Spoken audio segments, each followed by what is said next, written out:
7 years ago, a man handed over £6 million for 1,000 acres of Cotswolds farmland. He told EV, Area 1, it was a retirement project. Everyone believed him. Nobody asked why a man with no agriculture, experience, no farming background, and no interest in early mornings was choosing one of the hard, lowest margin, most physically punishing businesses on earth to spend his later years in. Nobod. Why asked? Because the story made sense on the surface. It doesn't make sense on the surface. It never did. That £6 million is now sitting inside a structure worth north of £45 million.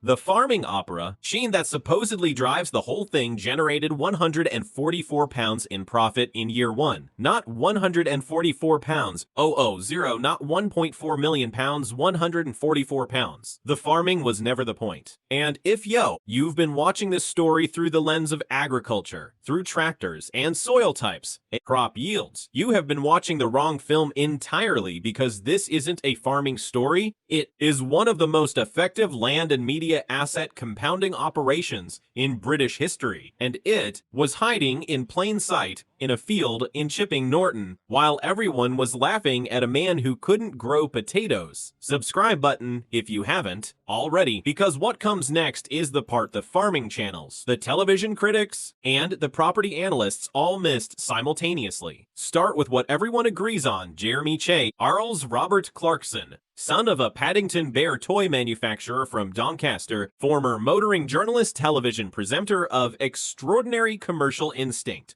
purchased Lee Squat Farm in 2008 for £6 million, the Cotswolds, 1,000 acres, and at that moment, what he actually bought was not a farm. He bought the single most valuable thing in British proper. Why investment? Cotswolds, land with no planning permission, no commercial use, and no visibility. That last word is important. We'll come back to it. The farming began properly in 2019 when Clarkson decided publicly, loudly on camera, to take active control of the operation. Caleb Cooper, the farm manager who was already working at Diddley Squat when Clarkson arrived, became the operational spine of the whole enterprise. He was not recruited, he was not cast, he was already standing in the field when the cameras turned up. You cannot manufacture that. You can only find it and then point a camera at it. What followed was a television series that Amazon Prime paid somewhere between £10 and £12 million per year to broadcast. The farming generated £144. Think AB out. Which one was the business? West Oxfordshire District Council enters the story here. They saw a celebrity building something in their jurisdiction and decided to make it difficult. They blocked farm shop expansion. They rejected the restaurant application. They imposed a condition, a 16-mile sourcing radius designed to strangle what Clarkson was building commercially. They thought they had leverage. They were, without knowing it, co-writing the most effective rural property marketing campaign Britain has ever produced, and they were doing it for free. Here is what the council never understood about the specific asset they were dealing with. Cotswolds land does not appreciate like normal land. It appreciates like media property. Every time West Oxfordshire District Council issued a refusal, a national newspaper covered it. Every time a national newspaper covered it, Diddley Squat's name appeared in front of 3 million people who had never heard of it. Every time 3 million people heard of it, the irreplaceability of that specific postcode increased. The lawn value was compounding on their objections. The council thought they were the regulatory authority. They were the unpaid marketing department. Now, here is the part that even people who have followed this story closely have never fully joined up, and it changes what you think you're looking at. Irely Clarkson did not just buy a farm, he built a vertically integrated rural asset portfolio. Piece by piece, planning rejection by planning rejection, in one of the most supply-constrained, demand-saturated property markets in England. Look at what actually exists at Diddley Squat today. He farm shop generating an estimated £2 million in annual revenue, drawing 250,000 visitors a year to a field in Oxfordshire. Not a retail park, not a high street, a field that is it or number at that location represents a marketing asset that Tesco with £65 billion in annual revenue could spend a decade and never replicate because you cannot manufacture provenance, you can only earn it. The Farmer's Dog Pub, purchased and renovated for £1 million, employing 146 people. With 360 car park spaces, 360, that is not a country pub, that is an anchor-station asset for a rural commercial district, and it sits on Clarkson's land. Hawkstone Brewery, the number that stops most people mid-sentence. £21.3 million in annual revenue in 2025, up from £8 million the previous year, 134% annual growth, current valuation, £75 million. Carlsberg came in at £50 million.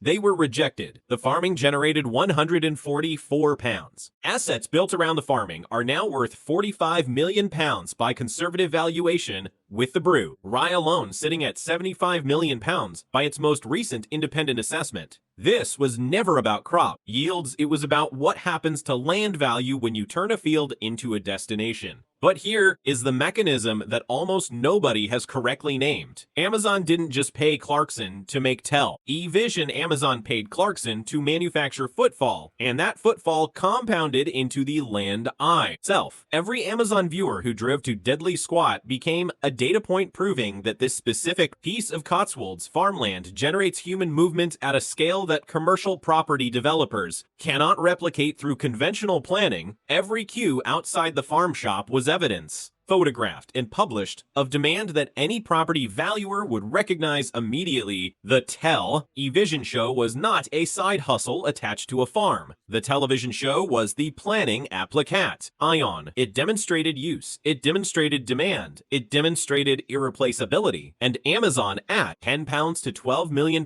per year, was underwriting the entire asset appreciation exercise, while Clarkson stood in a field in a high-vis vest pretending to be confused by a combine harvester. The failure is the product. The £144 farming profit was not an embarrassment. It was the most valuable line in the entire business model because it made the television narrative possible, and the television narrative made the land worth what it is now worth. If you're finding this as useful as I think you are, hit subscribe and stay with me, because the next part is where the full picture lands, and it is considerably larger than even most business journalists have reported. Lisa Hogan enters the story here, and she does so quietly, which is entirely the point. Clarkson's partner, the former model and actress who co-fronts the Farm Shop operation, is not a television character placed alongside the main story. She is the brand architecture. When the council imposed the 16-mile sourcing radius, the condition designed as punishment, it was Lisa Hogan who reframed it. She later said publicly it was the best thing that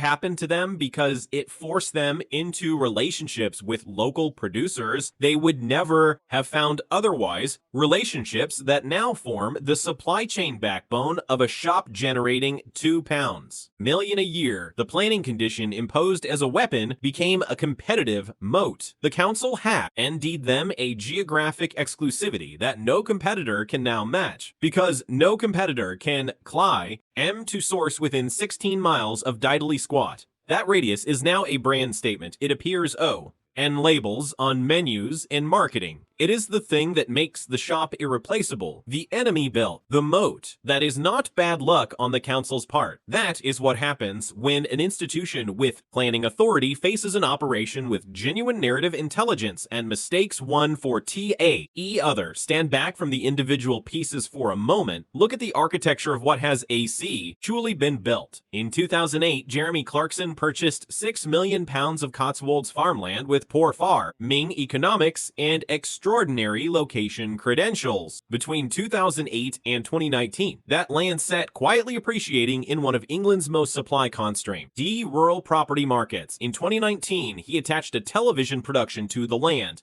not as entertainment primarily, but as a demand generation mechanism for the underlying asset. Amazon funded it. BBC reported on the planning disputes. Every national newspaper covered the council battles. Total marketing spend from Clarkson's pocket negligible. By 2022, the farm shop was drawing 250,000 visitors to that postcode. By 2024, the pub was employing 146 people. On that land by 2025, the brewery connected to that land was turning over £21.3 million annually and declining a £50 mil. Ion acquisition offer from Carlsberg. The total current valuation of the diddly squat asset portfolio sits north of £45 million on the conservative estimate, with the brewery valuation alone exceeding that figure the original investment £6 million, the farming profit in year one, £144. That gap between £144 and what now exists is not farming. It is not television. It is not a beer brand. It is what happens when someone understands that Cotswolds land is not an agricultura asset. It is a media and hospitality asset wearing agricultural clothing, and the planning system, the national press, and 100,000 queuing visitors proved it more effectively than any BU